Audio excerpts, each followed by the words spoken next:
नमस्कार दोस्तों, आपके लिए एक बड़ी खुशखबरी है। इंडियन नेवी यानी भारतीय नौसेना ने एग्जीक्यूटिव, टेक्निकल और एजुकेशन ब्रांच में एसएससी ऑफिसर की पद की भर्ती के लिए नोटिफिकेशन जारी कर दिया है। तो दोस्तों, इस वीडियो में हम बात करने वाले हैं इसके सिलेक्शन प्रोसेस, इम्पोर्टेंट डेट और एलिजिबिलिटी कंडीशन के बारे में। तो दोस्तों, स्वागत है आप सभी का एक बार फिर से आपके अपने YouTube channel talk with Hemraj में। तो चलिए दोस्तों, हम इसकी ऑफिशियल नोटिफिकेशन डाउनलोड करके इसके बारे में हम डिटेल से जान लेते हैं। जैसा कि आप यहाँ देख सकते हैं, इसके फॉर्म 18 सितंबर 2021 से भरना स्टार्ट हो जाएंगे और इसके फॉर्म भरने की लास्ट डेट है 5 अक्टूबर 2021। फिर इसके बाद आपको यहाँ पास ब्रांच और वैकेंसी देखने के लिए मिल जाएगी। तो हमारी सबसे पहली ब्रांच है एग्जीक्यूटिव ब्रांच की। यहाँ पास जनरल सर्विस हाइड्रो कैडर की पोस्ट है, 45 पोस्ट हैं। यदि आपने BTech किया है किसी भी डिसिप्लिन से और 60% के साथ, तो आप इस पोस्ट के लिए अप्लाई कर सकते हैं। सिर्फ इसमें मेल कैंडिडेट ही अप्लाई कर पाएंगे। यदि आपका जन्म 2 जुलाई 1997 से लेकर 1 जनवरी 2003 के बीच हुआ है, तभी आप इस पोस्ट के लिए अप्लाई कर पाएंगे।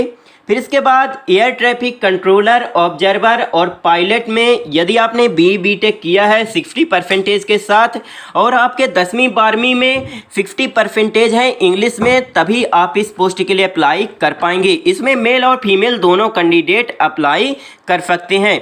फिर इसके बाद चौथी पोस्ट आती है लॉजिस्टिक्स की। यदि आपने BTech किया है या फर्स्ट क्लास MBA किया है, तभी आप इस पोस्ट के लिए अप्लाई कर पाएंगे। टोटल पोस्ट हैं 18। इसमें मेल और फीमेल दोनों कैंडिडेट अप्लाई कर सकते हैं।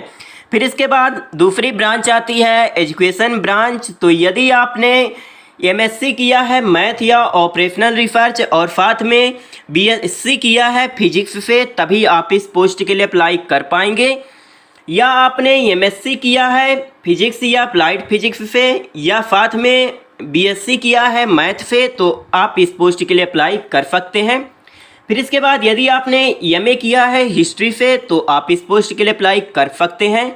या आपने BTech किया है mechanical engineering, computer science, information technology, information system या इलेक्ट्रॉनिक्स, टेलीकम्युनिकेशन, इलेक्ट्रिकल, किसी भी ब्रांच से यदि आपने BTech किया है 60% के साथ, तो आप एजुकेशन ब्रांच में अप्लाई कर सकते हैं। इसी तरह तीसरी ब्रांच आती है टेक्निकल ब्रांच। तो यदि आपने BTech किया है 60% के साथ, aeronautical branch, aerospace branch, automobile branch या कंट्रोल इंजीनियरिंग, या आपने applied electronics, electrical, aeronautical, aerospace, civil, mechanical with automation, आपने इन ब्रांच से यदि आपने BTech किया है, तो आप टेक्निकल ब्रांच में अप्लाई कर सकते हैं। आप यहाँ पास अपनी ब्रांच देखकर ही टेक्निकल ब्रांच में अप्लाई करें। ओके। फिर इसके बाद यदि आप फाइनल ईयर में हैं, तो पर में भी आप इन पोस्टों के लिए अप्लाई कर सकते हैं, लेकिन आपके 60% होना बहुत ज़रूरी है। यहाँ पास बोला गया है कि लगभग 1000 कैंडिडेट को शॉर्ट लिस्टेड किया जाएगा। फिर इसके बाद आपको यहाँ पास सिलेक्शन प्रोसीजर देखने के लिए मिल जाएगा। तो आपका यहाँ पास जो सिलेक्शन होगा दोस्तों, तो क्वालिफाइंग डिग्री में आपके जितने भी परसेंटेज थे उसी आधार पर मेरिट लिस्ट तैयार की जाएगी और उसी आधार पर आपका यहाँ पर सिलेक्शन किया जाएगा। इसके बाद शॉर्ट लिस्टेड कैंडिडेट को मेल या SMS के माध्यम से SSB इंटरव्यू के लिए बुलाया जाएगा। दोस्तों, यहाँ आप इन पोस्टों के लिए निःशुल्क आवेदन कर सकते हैं। यहाँ आपको कोई भी पेमेंट करने की ज़रूरत नहीं है। आप निःशुल्क इन पोस्टों के लिए आवेदन कर सकते हैं। तो दोस्तों, यदि आपके मन में कुछ डाउट है तो आप कमेंट करके पूछ सकते हैं। यदि वीडियो अच्छी लगी हो तो please like, share and subscribe करना ना भूलें। आपका बहुत बहुत धन्यवाद।